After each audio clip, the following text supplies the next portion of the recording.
Eminim bu minicik ülkenin kendi ağırlığının çok üzerinde bir etkiye sahip olduğunu bilmiyordunuz. Katar'ın zenginliği ve gücü hiç de azımsanacak gibi değil. İşte nedeni.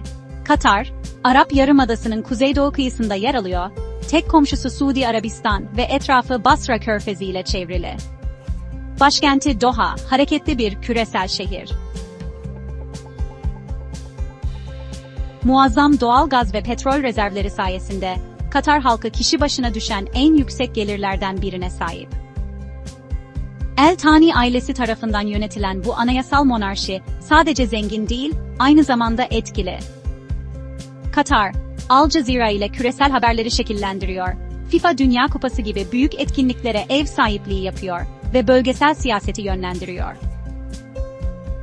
Çeşitli, çoğunlukla gurbetçi nüfusuyla, Katar'ın enerji, finans ve dünya meseleleri üzerindeki etkisi gerçekten çok büyük.